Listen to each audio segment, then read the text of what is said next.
Today on the CTV News at 5, a high stream flow advisory is issued for the Old Man River due to rapidly rising water levels. Plus, really amazing to see how much devastation you can have from water in a very short time. Flash flooding forces hundreds of BC residents in the Shuswap out of their homes. And an unexpected boat launch at a Lethbridge watch repair shop.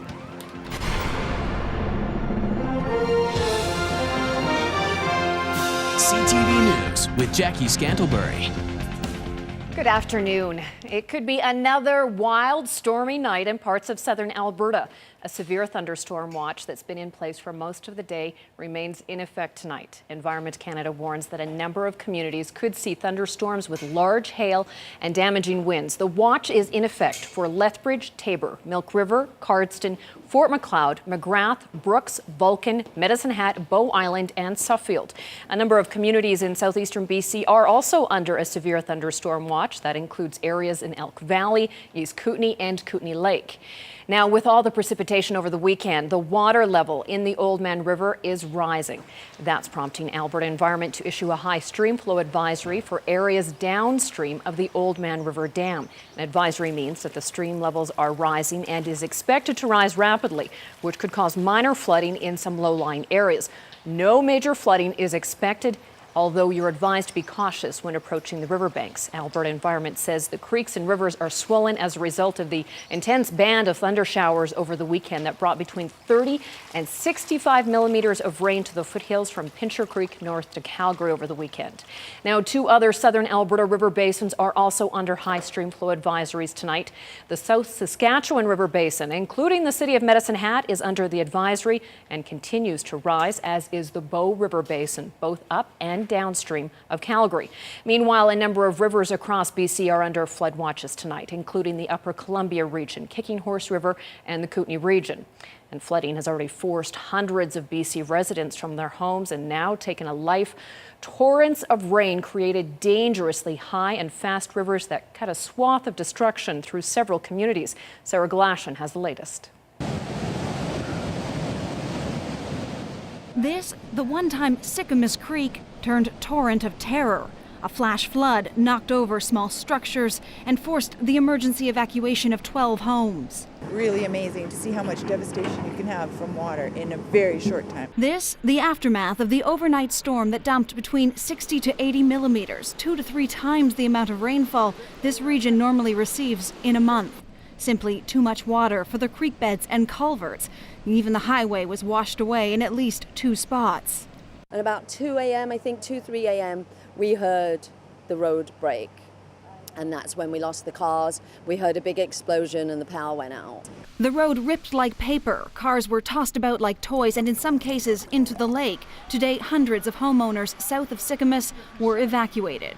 Rain we had yesterday is causing issues through the Shuswap. Issues, he says, that are now headed downstream. It takes about 6 days to get the water from the tributary areas, the Thompson, the Upper Fraser, and make its way down to the Lower Fraser. So it will take some time, but we're expecting that pulse to come down the end of next week. His forecast, that levels along the Fraser River banks near the cities of Mission and Abbotsford will reach heights not seen since 1972. For now, those levels, just outside Vancouver's Lower Mainland, are holding steady, but high. My family is displaced. And so are tensions. People that live down here should be able to come in and leave and come back to their own houses if you're high and dry and the road's got no water on it. For the next few days, all eyes are on the skies. The month of June is setting records for rainfall, but few here look forward to making history.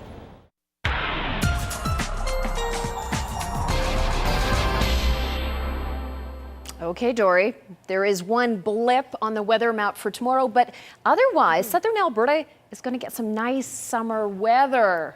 We are expecting to see the extreme southern parts of Alberta start clearing out as we get into Wednesday, and the rest of the week is looking pretty good right now. Of course, right now we've got 2 lines of thunderstorms that we're watching. One's moving up and clipping southeastern BC, as you just mentioned. Another one is expected to hit southern Saskatchewan. That's coming up from eastern Montana. So we're keeping an eye on those storms, and areas to the north, Coronation areas like that, looks like they'll get their heaviest amount of rains about 50 millimeters tomorrow night, whereas we'll get ours between 10 and 20 millimeters during the day tomorrow. It's a very convoluted and, pardon the pun, fluid forecast. Things are changing rapidly, but I'll give you all the details in a couple of minutes.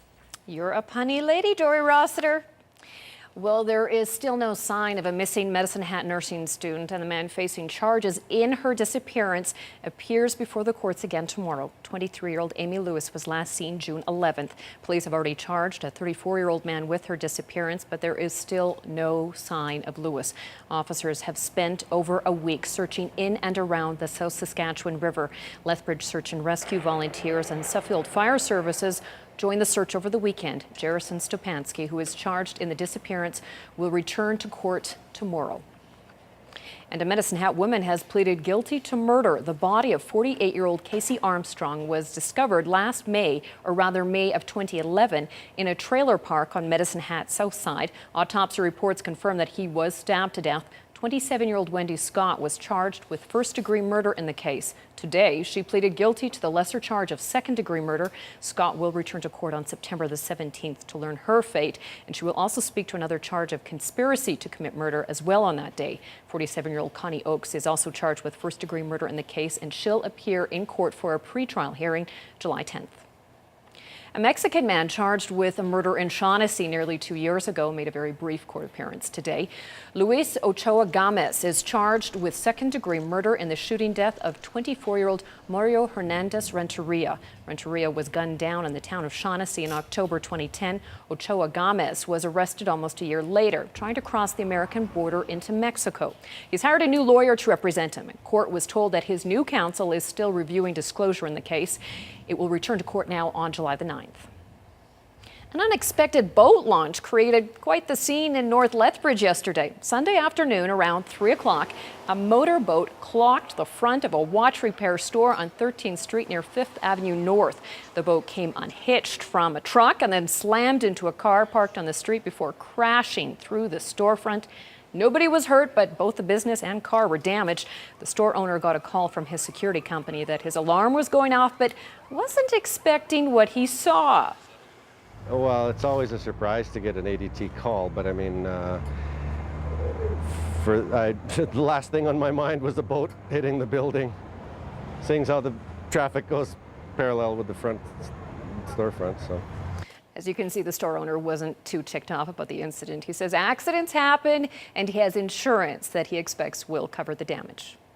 Residents in some parts of Lethbridge will be experiencing power outages this week. The city is upgrading overhead power lines to areas in the Westminster neighborhood in North Lethbridge. The work in each area will start around 8 a.m. and take between 7 and 8 hours, weather permitting. Approximately 100 residents will be affected over the 3-day period. And if you want more information, visit the City of Lethbridge website at lethbridge.ca. Organizers of this year's Run for the Cure are setting out to paint the town pink. The group set up at Park Place Shopping Centre this weekend to help promote the fundraiser. There's just 99 days left until the Run for Breast Cancer. This week is Paint Canada Pink Week. Groups across the country are encouraging businesses and homeowners to decorate their properties, and the idea is to promote awareness about cancer fundraising, health risks, and early detection. Most people can think of, a few people that have either had breast cancer or a different type of cancer. So it's very important, that people be aware of the cause and the things that can help lower your risks for breast cancer. The CIBC Run for the Cure is being held Sunday, September the 30th. You can get more information about the run and Pink Week at runforthecure.com. Community members near Fort Macleod came together this weekend to spread the word about a rare genetic disease that combines the worst symptoms of cancer, MS, and cerebral palsy. Conrad Van Heerdam's family hosted the event to raise awareness for money for the AT research. Their son Randy was diagnosed with the disease 14 years ago, and he died when he was only 20. And now his 2-year-old cousin Alex Olive has been diagnosed with AT. Hundreds of people participated in the walk and silent auction Saturday. 6-year-old Lincoln Thompson came from Edmonton with his family, and he's been battling the disease for a couple of years now. It's great to have them here at the event, for people to interact with, for them to see that there's actually hope for the disease that they have, and for their families to see. The ATM protein research has really taken off in the cancer world, but also some of the smaller things that we've been doing just to try help slow down the degeneration of the children, to slow down the disease itself. We're happy to say the event raised $61,000 for AT research. It was a battle for MS research in Lethbridge this weekend. Dozens of gamers from across the province battled it out in a charity Warhammer tournament. Silent auction items raised online brought in donations from across North America, Europe, and the South Pacific. A group of local men who play the miniature tabletop war game hosted the event to support a friend who has MS. The group says the passion of the gaming community helps raise awareness and funds to battle the disease. I think more than anything, they're here for the game, of course, but the charity is definitely going to benefit and bring awareness to a lot of issues that people may have never known about. And I think people are just really enjoying themselves. It's a blast. The Cooley Carnage Warhammer tournament raised more than $3,000 for the local MS Society. On the markets today, a lot of down arrows due to the uncertainty continuing on the global markets. Here's a look at the numbers.